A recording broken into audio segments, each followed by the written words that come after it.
Alô, alô, meu amigo ebedista. A paz do Senhor Jesus seja convosco.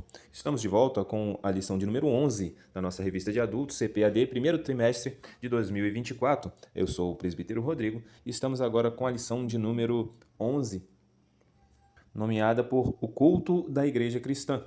Este é o canal Refletindo EBD e sem mais delongas nós vamos já entrar no nosso tema, que fala sobre o nosso culto, o culto da Igreja Cristã. E existem três tipos de cultos: o culto individual, o culto familiar e o culto congregacional. O culto individual ele pode ser prestado em qualquer momento, a qualquer hora. Jesus, quando ensina a orar, né, no quarto, de maneira particular, ele denota uma maneira de culto, uma forma pessoal e particular de estar se achegando ao Senhor. Quanto ao culto familiar, nós vamos perceber que é a metodologia usada pela igreja primitiva ainda antes das construções, da metodologia mais atual a respeito de culto, a qual nós conhecemos, implantadas até os dias de hoje, de maneira contemporânea, e que ainda pode ser prestado e deve ser prestado. Foi recentemente mais utilizado no período pandêmico, quando as igrejas tiveram as suas portas fechadas, mas é sempre aconselhável que este culto familiar seja prestado nos lares de forma mais efetiva. Ainda quanto à instituição de corpo, como igreja, trazendo o culto congregacional, aquele ao qual nós vamos estar desbravando neste tema da lição de número 11, vai tratar de uma maneira mais abrangente no contexto de corpo, de coletivo. O culto individual ele vai me permitir prestar este culto um pouco mais com informalidade, desde que haja reverência. Eu posso estar na minha casa, eu posso estar no meu quarto, no meu trabalho, de maneira individualizada, de uma maneira isolada, independente de onde quer que eu esteja, no carro, na rua, esse culto pode ser prestado. Independente das vestes, a circunstância exige tão somente a reverência e um coração quebrantado, assim como também o familiar vai me dar uma liberdade e uma abertura um pouco maior. Mas o congregacional ele vai trazer algumas regras, alguma metodologia, da qual a palavra de Deus deixa isso claro para nós. E esse tema vai deixar um pouco mais latente, um pouco mais vivificado, isso dentro do nosso contexto, uma vez que quando se fala de culto nos dias de hoje é algo um pouco mais sensível, é um tema um pouco mais sensível por conta da grande diversidade que há no nosso meio, da compreensão daquilo que é culto, mas nós vamos estar aqui trazendo à luz da palavra de Deus aquilo que verdadeiramente nos traz por contexto de cultuar ao Senhor. Agora que já nos apercebemos das maneiras de culto e daquilo que vamos tratar neste tema, nós vamos perceber de uma coisa: independente da maneira de culto, esse culto deve ser teocêntrico, deve ser voltado a Deus, tão somente e unicamente ao Senhor. Não se deve ir a um culto com a intenção de receber algo. Embora alguns tenham tido isso por comum, não se deve ir a um culto para tão somente receber alguma coisa, mas verdadeiramente prestar. O que é prestar culto? Prestar é oferecer. É ir. Ainda dentro dessa atenção ao teocentrismo, ao culto verdadeiramente voltado a Deus, precisamos nos ater a alguns cuidados para que não pequemos aos excessos. E um desses cuidados é com cultos temáticos.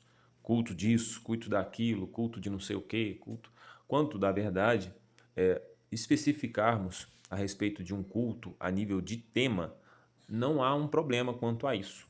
No entanto, é importante deixar claro que esse culto ele tem a sua objetividade em adorar a Deus tão somente. E quanto às divulgações, vamos dar continuidade a isso. Né? Quando nós colocamos a imagem de um dado pregador, um dado cantor ou cantora que vai estar em tal culto, e isso traz uma importância ao culto pela presença deste indivíduo, fica latente que, de uma maneira ou de outra, a importância verdadeiramente não está na presença de Deus, mas sim no indivíduo que vai estar ali auxiliando numa atividade de prestar culto. E esse é um cuidado que precisamos ter.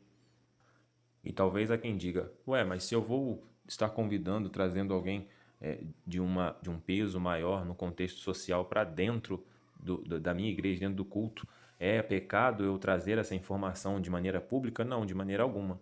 Mas que haja um cuidado para que isso não seja excessivo. E o terceiro cuidado está interligado, obviamente, com os dois primeiros, que trata do objetivo. Parece óbvio, mas infelizmente nos dias de hoje existem muitos eventos que não são voltados à edificação do corpo, ao acréscimo de almas ao reino, e isso precisa haver um retorno a esse tipo de essência, a essência da verdadeira adoração e o objetivo do crescimento, da edificação, da consolidação do reino dos céus. Caminhando no nosso tema, nós vamos perceber que a essencialidade do culto, ela está ligada a itens essenciais aí. E nós vamos perceber que esses itens essenciais, eles fazem menção de oração, louvor, ofertório e palavra. A oração é imprescindível em qualquer culto. Embora nos tempos mais contemporâneos, de algum tempo para cá, percebemos que a valorização da oração tem andado em declínio e talvez por isso mesmo haja uma dificuldade de percepção, de ação, de mover do Espírito Santo em trabalhos, em desenvolvimento de dons, de poder, em ação como havia nos primórdios da igreja e até mesmo mais agora recentemente na contemporaneidade, no início da fundação das Assembleias de Deus, de uma maneira em que a oração ela tinha uma valorização no meio do povo. O povo percebia, entendia que sem a oração, sem se achegar ao Senhor em oração, um culto ou qualquer outro tipo de trabalho, ele perdia em essência. E também vamos fazer menção do louvor. Em Hebreus, capítulo de número 13, versículo 15, diz assim a palavra do Senhor: Portanto, ofereçamos sempre por ele a Deus sacrifício de louvor, isto é, o fruto dos lábios que confessam o seu nome. E é importante ter o discernimento para compreender o que é louvor e o que é música gospel. Música gospel você pode ouvir em qualquer lugar, no carro, e no banho, em casa, fazendo faxina, no trabalho, na rua, no fone de ouvido. Mas louvor, aí há uma diferença. E esse versículo deixa patente a necessidade de algumas características para se encaixar como louvor e não tão somente como música gospel. Fruto dos lábios que confessam o seu nome. Então, precisa fazer menção e louvar a Deus. Por isso, louvor precisa trazer a sua santidade, os seus atributos de uma maneira geral, a sua essencialidade, o sacrifício salvífico na cruz do Calvário, trazer a memória do povo, as qualidades de Deus, exaltá-lo na sua essência, na sua grandeza, no seu poder, trazer isso para que o povo venha a ter a percepção de que verdadeiramente o adoramos por quem ele é. Ainda tratando dessas essencialidades, vamos perceber o ofertório. E aí nós vamos ver como Paulo trata isso em 1 Coríntios 16, 1 e 2. No fato de trazer a colheita, de fazer no meio daquela igreja, para que fosse redistribuído de uma maneira mais abrangente àqueles que necessitavam de algum auxílio, para que não houvesse falta, justamente. Ele diz, inclusive no versículo 2 aí, deste capítulo 16 de 1 Coríntios, sobre doar conforme a sua prosperidade. Não fala de uma obrigatoriedade, mas sim de um bom senso, de ter a percepção de que uma parte da igreja passava assim por uma necessidade. Por conta dessa dificuldade, aqueles que eram mais abastados abriam mão de algo para que aqueles mais necessitados pudessem receber a provisão.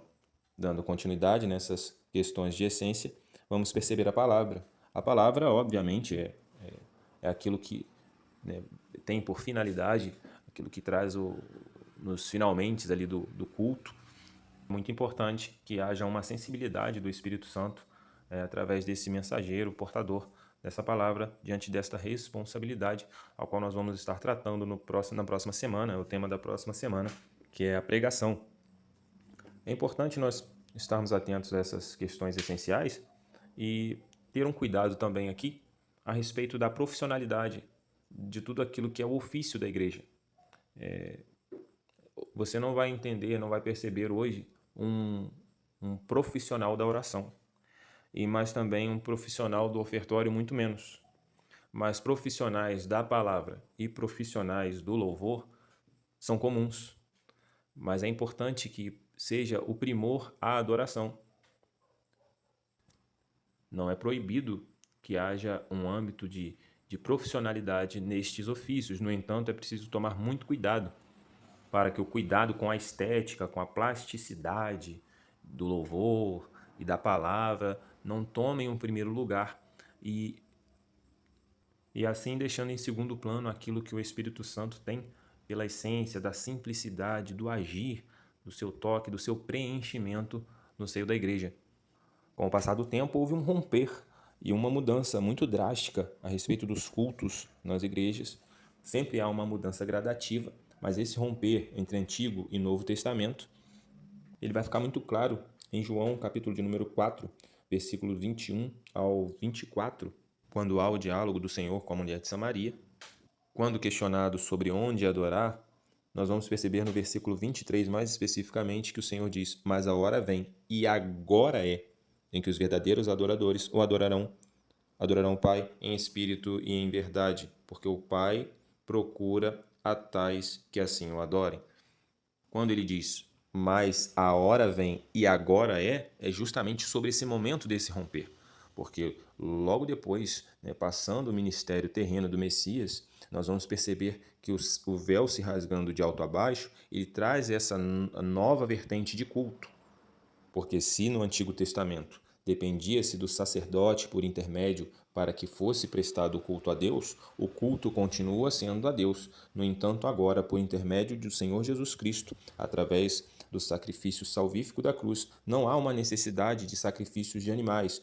No entanto, agora temos também o Espírito Santo nesse auxílio e agora basta que seja tão somente verdadeiro adorador para prestar este culto. Somos como sacerdotes agora.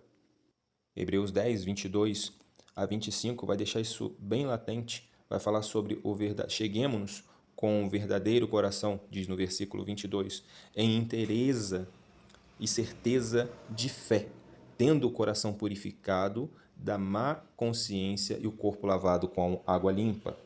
Deixa algumas colocações para considerarmos uns aos outros, não deixar a congregação, algumas considerações que ele deixa a igreja de uma maneira geral, mas deixando muito claro esse entendimento do novo sacerdócio, da nova maneira de culto.